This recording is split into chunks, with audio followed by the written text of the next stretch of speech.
One of the things we're trying to do is to reduce distracted driving and save lives.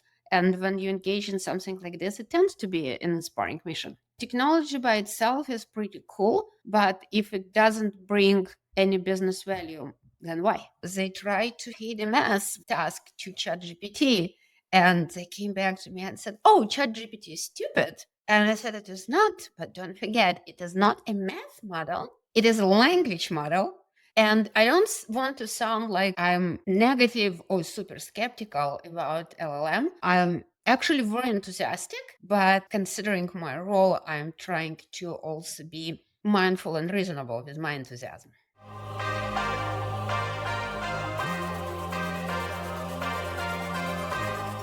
We are live on the Objective Hiring Show. Today we're joined by Svetlana. Svetlana, welcome to the show. Thank you so much for joining us. Thank you for having me. Looking forward to our chat. It is absolutely our pleasure to have you with us. And where I normally like to start with guests is just to hear a little bit about Svetlana. Who are we listening to today? I'm currently the head of backend and data engineering in Quanata, which is an insurtech startup and kind of a technology innovation arm of State Farm. We are building our own insurance platform, and we have our own insurance line, which is telematics based. It's called HighRoad, not available across the entire US, just a few states. And before that, I spent about 20 years in financial services on Wall Street in different roles around infrastructure and data. Nice. You mentioned Quantic is a startup. I'm wondering from your perspective, how does working for a startup differ from working for a larger company? Anything that's kind of exciting or new about it? It's really exciting. It's a much smaller company, so everything you do have much bigger visibility and probably much bigger impact in terms of the company. It's much faster moving, very good energy, a lot of enthusiasm, and faith in what we do, and believes that what we're doing is actually for good. Because one of the things we're trying to do is to reduce distracted driving and save lives. And when you engage in something like this, it tends to be an inspiring mission. That's fantastic. And what about hiring then? Have you found that the way that hiring is done in a startup is different to a larger company? Overall, yes. I've also noticed there is a difference between how hiring done in different industries and also from East and West Coast. I'm interested in the East Coast versus West Coast divide. How does that differ in hiring? I would say it's probably much more formal on the West Coast, but also people tend to come much more prepared to an interview. Sometimes with already, they would look at your resume, they would have prepared questions, particularly for conversation with you, and there would be questions that would be very strategically asked and focused on things that are important for the company. While very often on East Coast, especially for the big company, sometimes the interviewer can be looking at my resume for the first time during interview, and there are a lot of time the questions just get created as we go. Okay. And then what about the startup versus enterprise lens? Is the startup hiring, I don't know, a bit more organic or more data driven? Like, what have you noticed as the main differences? I think because the team is smaller, everybody are interested in hiring fast. So the process is probably a little bit more optimized, and it's faster. Yeah, and that makes sense because that's in line with the general pace of the environment, I guess. So it's all connected. Last time we chatted, you had mentioned you'd hired, or you've been hiring for a long time across many, many different roles. How has your approach changed through time as you've kind of moved up the leadership ladder? I think because you start hiring at a different level, you start looking at different qualities in the individuals. If you're a technical manager, probably your main concern would be technical people of a person you hire, technical skills of a person you hire, or maybe can they get along with the team? And that should be sufficient for any junior or mid-level engineer. As you start hiring, let's say for a manager, you start or somebody who would be staff or principal engineer or an architect role, somebody who works cross-functionally. You start thinking not only about technical skills, but about their culture fit and how they would be able to work with their counterparts and peers across the company and across different roles. Okay, so as you get senior, you get naturally a broader perspective. You understand more. You have more skills yourself, including into softer skills, and so you have this more wider perspective on what you need.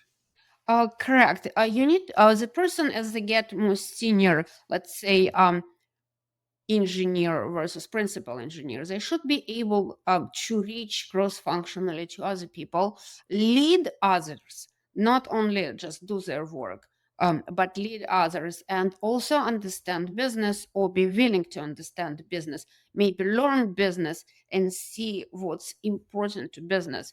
Because technology by itself is pretty cool, but if it doesn't bring any business value, then why?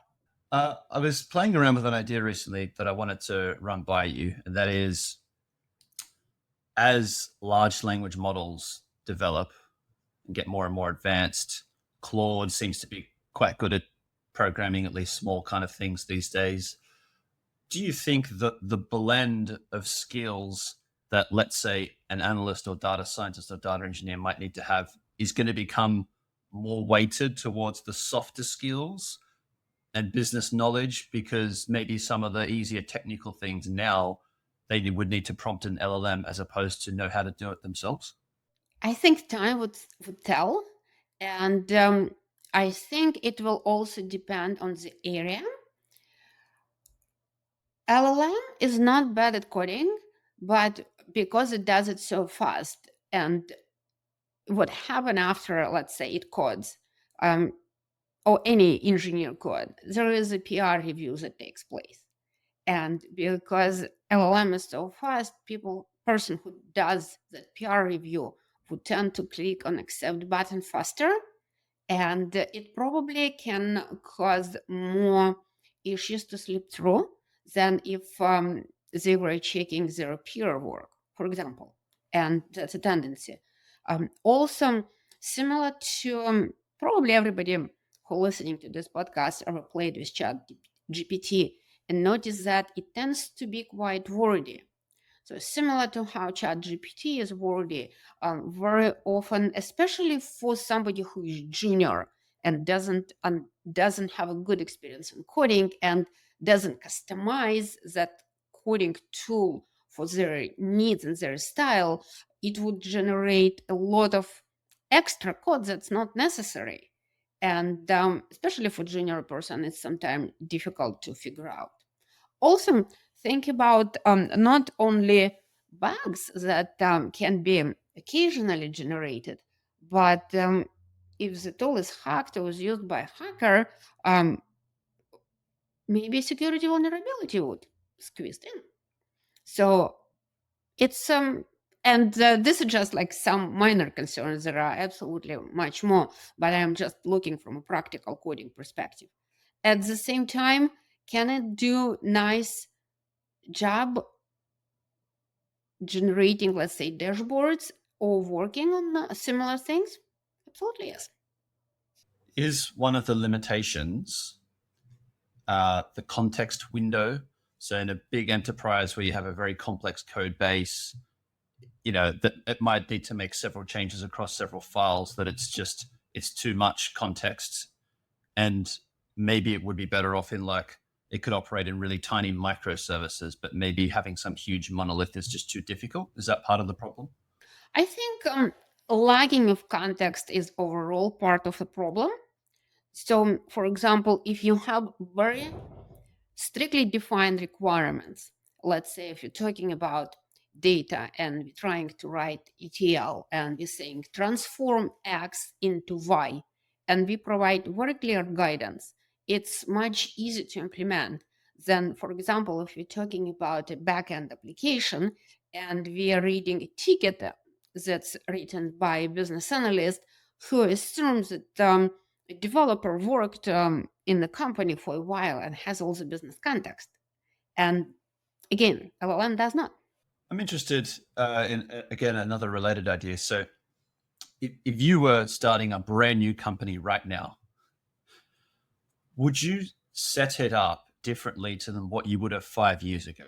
In the sense that, like, I'm playing around with the idea at the moment that maybe most of our colleagues soon will be AI agents, not humans, and we would need to maybe optimize the environment to cater to them a bit more than humans, or some kind of combination. What do you think of that idea? It's very it's a very attractive idea, but I don't think we are there yet. Um, a lot of members of my team are using different tools to help them with coding, and there are a lot of like process and automation. But I think one of the confusions that happens later when people talk about AI agents, sometimes all it really is just a process automation. And sometimes we also so focus on LLM lately that we forget that LLM is just significant part of overall artificial intelligence. It's just one aspect of it. There is a lot of mathematics and statistics and other things that play here.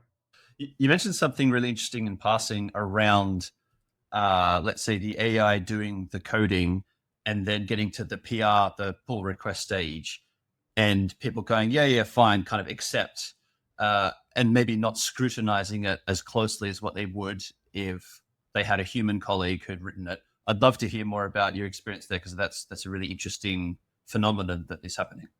I think I think that's probably about it. You tend to go with the speed of your partner, or the way your partner operates tend to affect you. And so when AI is so fast, and we have to agree, it writes much faster than any human can. You tend to try to do review faster. It would be just a normal human reaction. And as you go faster, you start missing things. Yes, that's such an interesting observation. And is there also something to be said for maybe overconfidence as well in the LLM? Is that part of it? Of course, if you look at it, I think it depends on how skeptical you are. If you look at it as a magic tool that does it all, then you will be more willing to accept things that it proposes you. I think it also has to do with the seniority and experience of people who are using it. What we've noticed is that junior people actually don't benefit from it as much because they rely on it too much, and when it produces garbage, excuse me, but it is what it is. It's not so easy for them to understand it. While senior people, it can really help their productivity a lot because they much better understand what they want to do, and they can probably give better prompts, and they also better analyzing the feed what they get back. Okay. Is it then fair to say that LLMs are like a leverage tool or a multiplier of your current skill base? So if you're a really skilled engineer, it makes you better. It's not like it makes a junior engineer better than a senior engineer who's also using the LLM.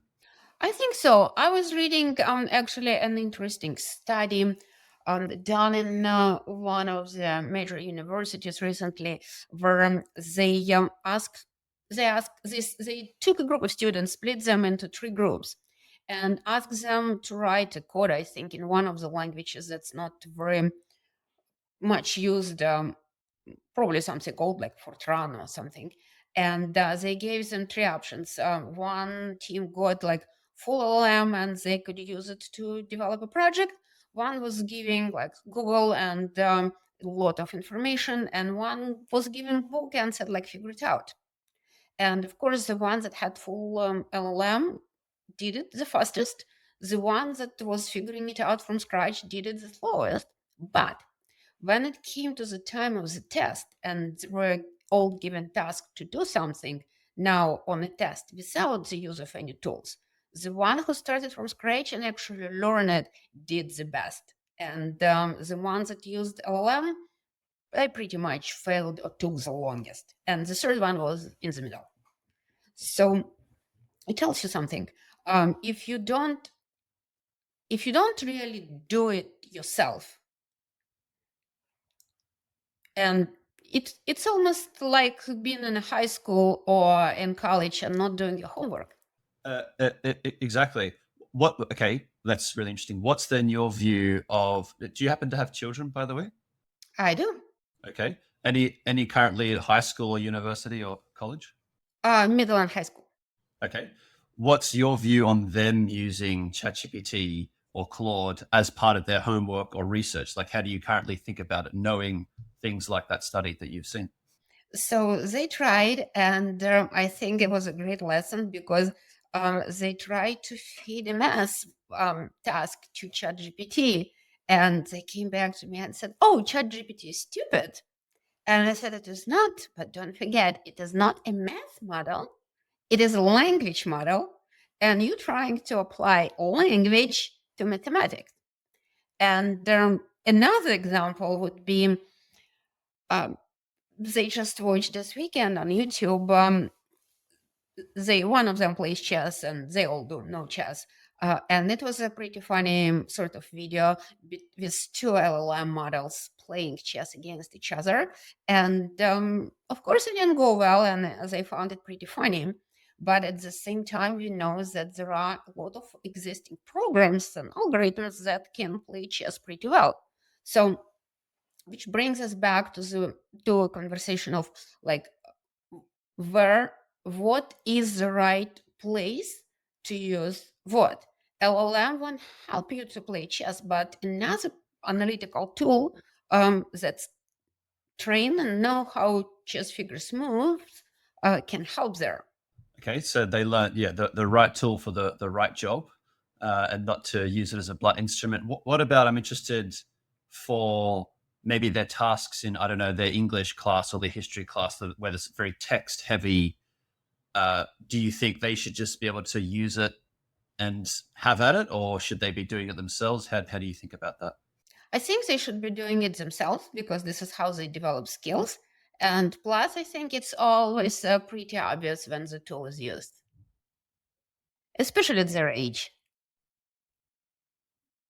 Sure, even for us, we just went through performance review cycle, and you can see who used the LLM to prettify what's right and who didn't.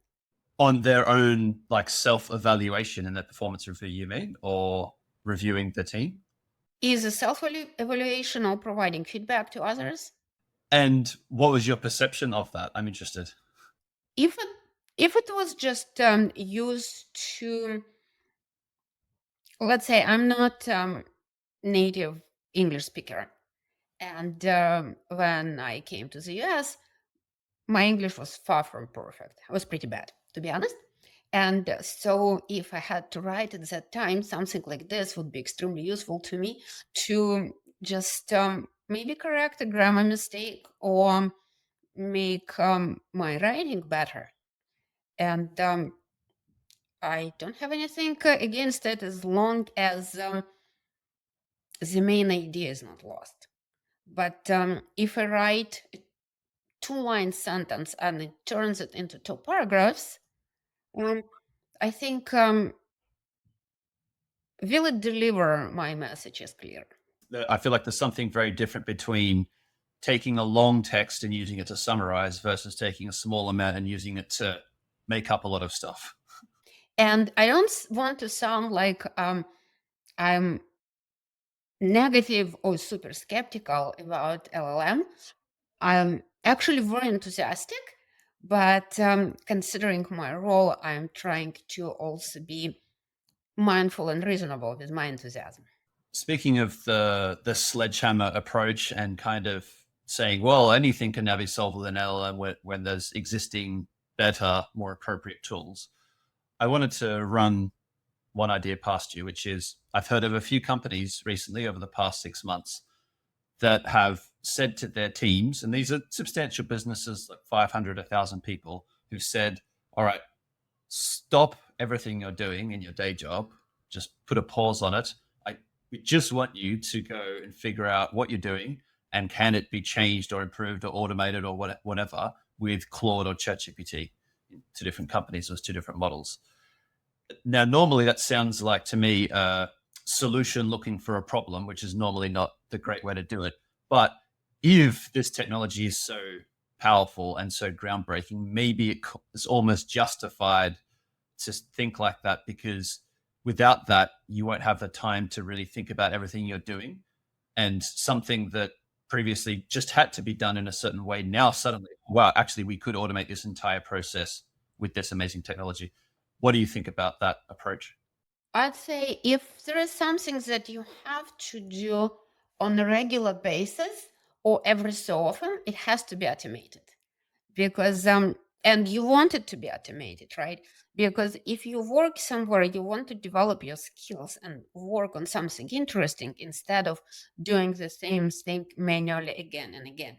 Because then when it gets to work experience, you start, somebody can ask you, do you have 10-year work experience or do you have a 1 year experience doing the same thing for 10 years?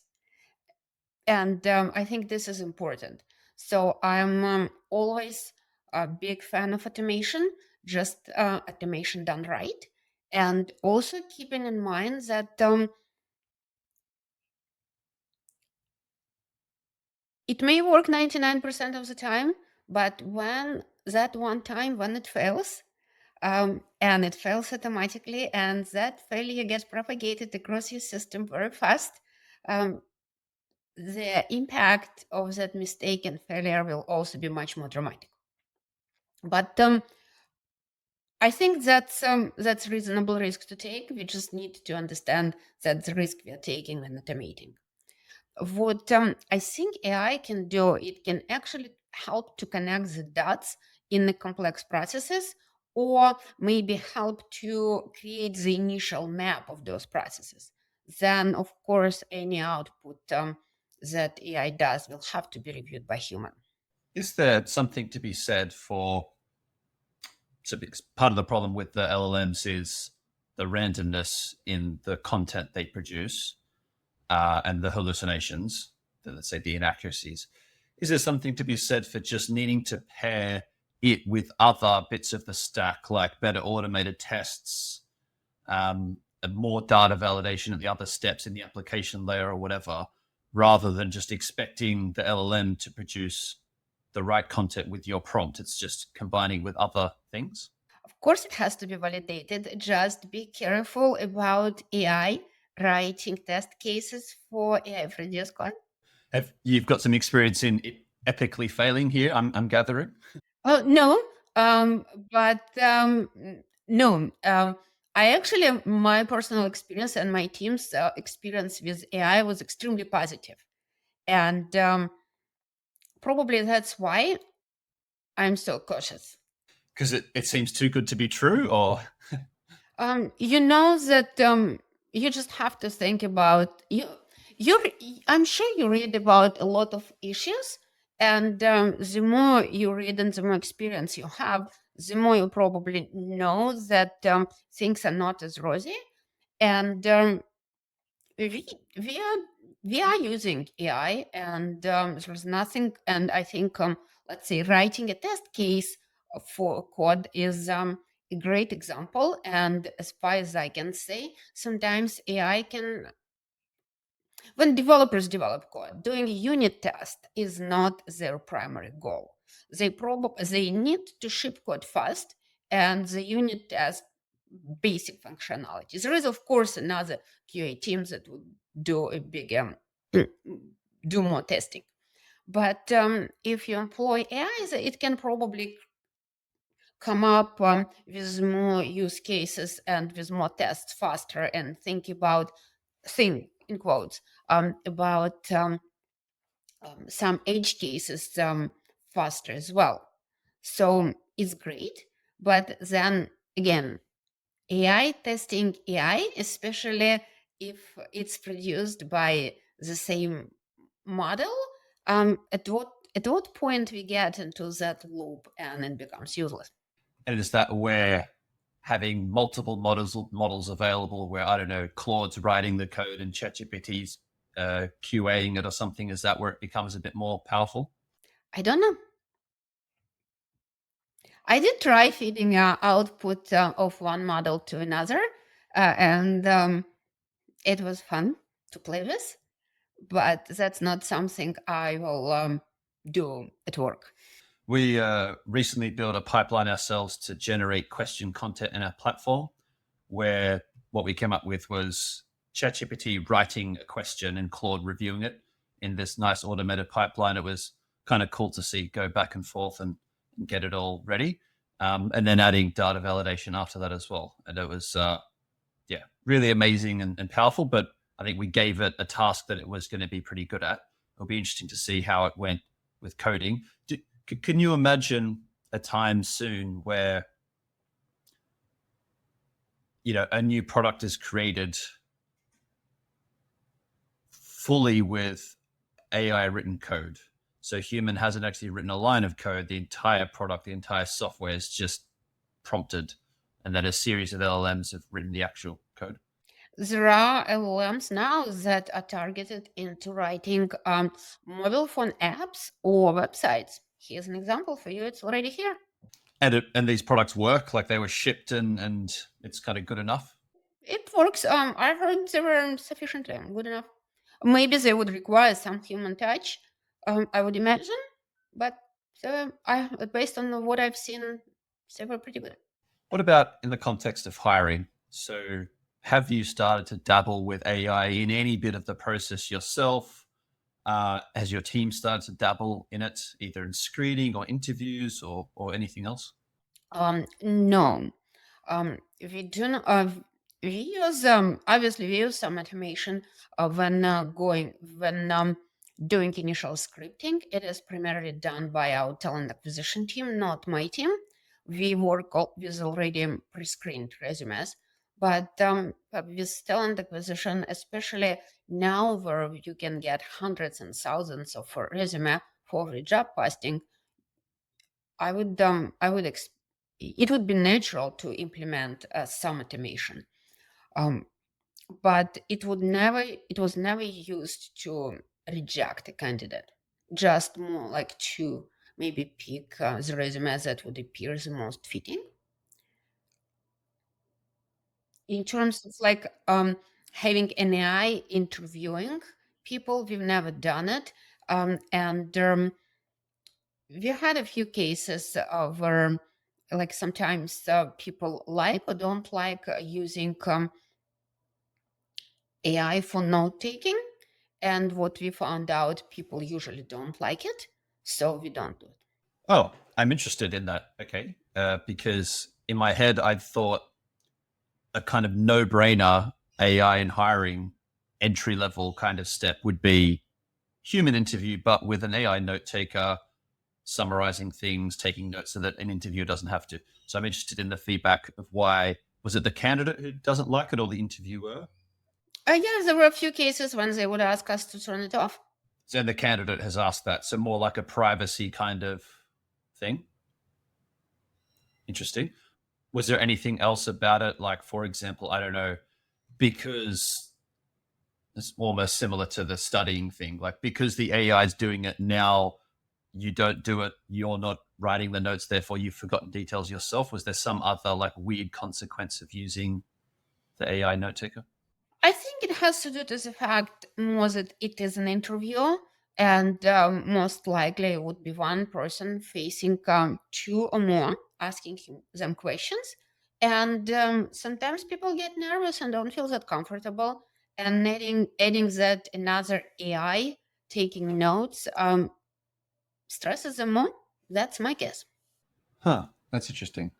That was actually one thing that we hear that interview process itself, people often find stressing.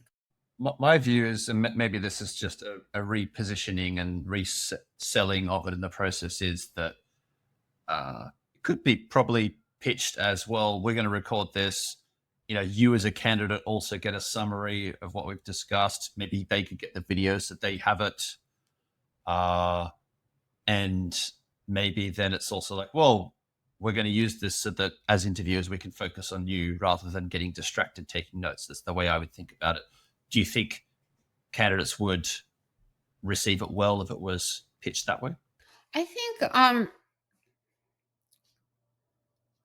think because candidates, especially if it's somebody who needs a job, they probably be willing to comply.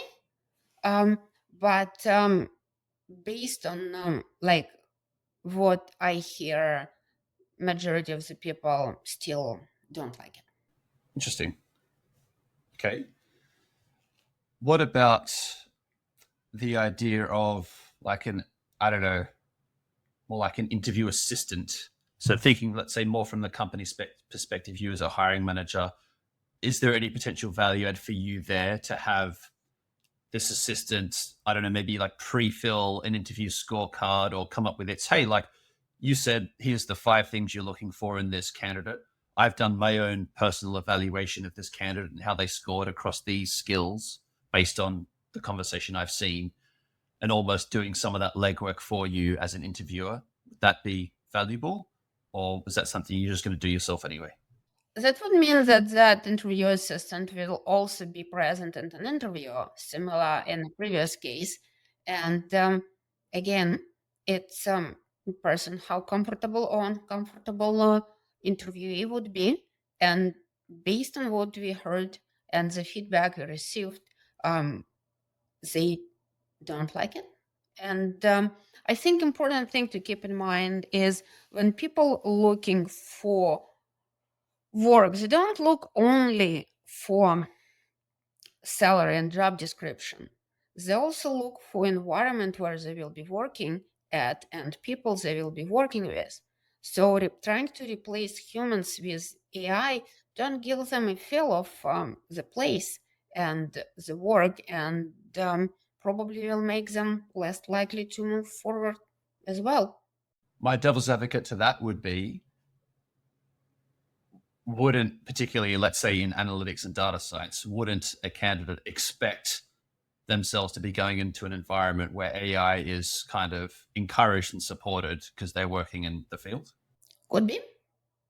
Maybe because AI is so new and people not so much used to it, it doesn't make them overly comfortable. But as it gets used wider and wider, maybe a year from now it will become absolutely common.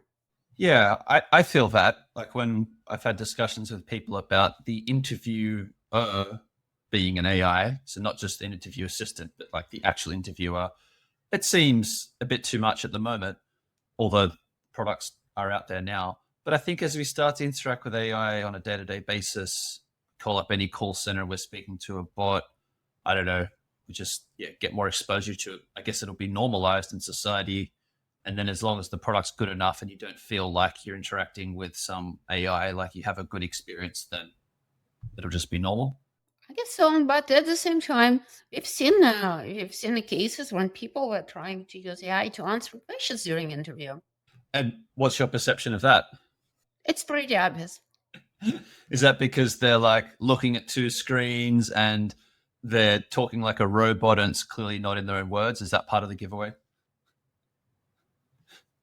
I don't know about you, but I feel like if I were a candidate, I would not try to do that because that would be more stressful for me. I'd rather just try and answer the questions myself, even if I don't do very well. It's going to be more complex to somehow read the output of an LLM, put it into my words, and then say it back to you and pretend like I'm not cheating. It just seems like too much. For me too. uh, and what if though? Okay, let me be a slightly different scenario. What if the candidate said, "Hey, like I'd like to use an LLM during this interview as like a sparring partner. Are you okay with that?" How would you perceive that then? I'd say I would probably contact my HR to get their guidance to be, in general, right? Because different places take using of AI differently, and the use should fall in within the company policies and information, right? Depending how interview goes and what you're going to talk to people, you may touch on things that are private to the company business. You don't want to feed it to ChatGPT. Oh, of course, if the candidate is recording it themselves, then they would have access to that. Yes. Okay. If we kind of exclude the privacy aspect, let's say you were making up the policy and you could just choose for yourself as an interviewer whether or not candidates could use AI. What's your own personal view on this? My own personal view, I don't mind doing it during interview because there are more important things to look at in a candidate during interviews than that. But while it would apply to interviews, I'm not sure if that would be as acceptable in other places. And I'm thinking about colleges and education. Yes. Yes. And with your example before of people who'd used it as part of the performance review, it suddenly reminded me of last time we were doing hiring not that long ago, where we were hiring some salespeople. And one of the questions in our overall application process was imagine it's your first day at Aluba. What are the three things you need from us to have the best chance of being successful in your role? Something that was a question I really wanted the candidates to answer. Like it's quite a specific personal question for them. But I don't know, at least 40% had clearly whacked it through ChatGPT and just copied and pasted the output, which to me is weird because like, I don't care what an LLM thinks. I'm not hiring the LLM, I'm hiring you, an individual. And I found that to be, yeah, unhelpful in the extreme. And I would have rather they had just answered it honestly, even if their answer was, I don't know, grammatically incorrect or whatever. I don't care about that. It was more about the content. Um, so I feel like that was not a great use case of ChatGPT. Uh, I'd love to get your thoughts on like using data in hiring versus using a gut feel, just something that comes up on this show quite often. Like at the end of the day, once you're making that final hiring decision, is there a gut feel component? How big is that component? How do you kind of weigh it with other like metrics you might have on the candidate's skills or things like that? I would say the component that matters maybe not as much gut feel as it is about cultural fit to the company, because every company have their own culture, and if the person doesn't fit, or it doesn't have to be like 100% fit, but it should be aligned. It should be the person no the person should be aligned with the company values and culture and the way things done. And I think that's important. Otherwise, they won't be successful. And when we hire somebody, we want to set that person for success. And you're evaluating alignment to these values through, I guess, behavioral interview questions or something like that. Yeah, throwing through the questions. Let me throw a devil's advocate idea at you when it comes to cultural fit. So, I was recently traveling and I went to some very different cities in the world.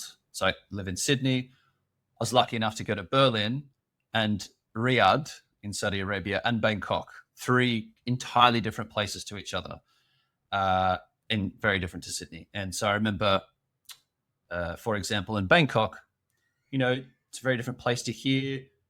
I'm not Thai, but you're there for even a few days and you start to get a glimpse into the customs and the way people behave and the differences. And, you know, you can just learn that. So, as a tangible example, you know, if you go into a cafe and buy a coffee and they're giving you the coffee, you don't just kind of grab it from their hand and say thanks and leave. Like, there's this almost this extra second of thanks and zenness that would be polite and would be impolite to not do.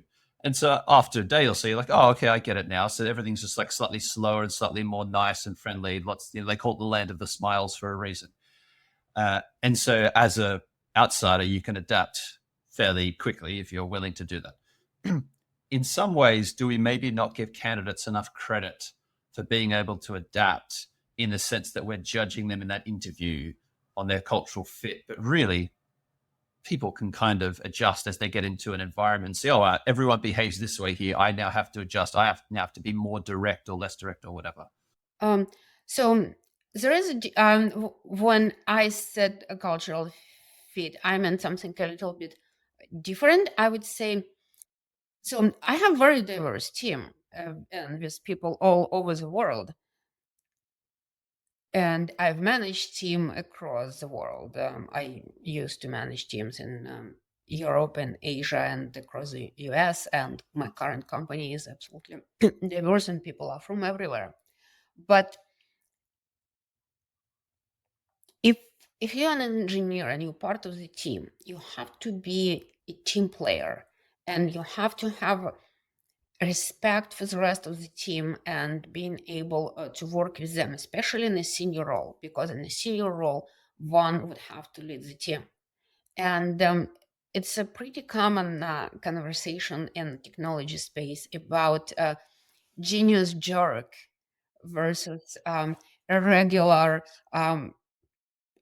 person with regular skills, but a team player. And while we all tend to like geniuses, and they bring the ideas, sometimes their ideas are very off, or and thinking about themselves as geniuses and not willing to hear feedback from the rest of the team, they'll just confront the team. And at the end of the day, the solution they proposed is very often not the best. Or, for example, it's a solution that works for three people startup, but won't work when company starts growing. What about if you had the proverbial 10xer, someone who's just adding, you think is going to add way more value than a typical engineer, like exponentially more? Because I feel like that is the case. Like the difference between an outstanding engineer and a good one, I think is not a little bit. I feel like it's a lot. What happens if they're a jerk? So they are a genius, they are a jerk, but they're a 10xer. Is it worth having them on the team, or is it just too much of a disruption? It's not only about disruption, but if your team is 10,000 people, then you can probably get away with it by sort of almost like taking them off the team or putting them on the particular projects, or giving them role somewhere in, let's say, architecture or elsewhere, right? But in architecture, actually, working with people is very important, so I'm not so sure. But if you have a small team, that every individual will have a big impact, and especially impact on morale of the team. And are you willing to sacrifice your entire team, or probably several teams, because that person won't be working alone within the team? They would have to work with others for the sake of their potential um, genuinity. And then now with AI, maybe it can work as fast. Yes, well, AI is appearing to be a genius sometime soon, so maybe we can get a very cheap, compliant genius, so we don't need the genius jerk anymore. But I think morale of the team is very important. And when you have somebody on the team who is affecting that morale negatively, and the team is small, then over a long period of time, it's not worth it. And so then to tie back this to a discussion around cultural fit, part of it sounds like you're screening out candidates who you feel like might end up being that negatively destructive influence. But I'm assuming that must be pretty rare that in an interview someone comes across as so abrasive that you think, oh, we can't hire this person. Like that has to be rare, I'm assuming. Um, it's rare, but it happened probably more than I used to expect. It does happen, and sometimes it's pretty obvious, sometimes not so much. And how does it manifest? Like, is it when, you're asking them to come up with a general solution and you give feedback and they're very defensive, or what are some of like the red flags that you've noticed? It's not necessarily about them being defensive, but when you talk to person, sometimes you can see it. If we were to strip back hiring to just the bare essentials, is there any one thing that you think actually predicts success in a role? You could just like measure one thing or know one thing. What would you choose?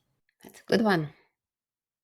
Curiosity, if I have to say one thing, because curiosity then will translate into two other things. One being the person will keep learning their subject matter field and become better and better. In our case, we're talking about IT, so they will become better engineers, and for them to be in that space, they have to be.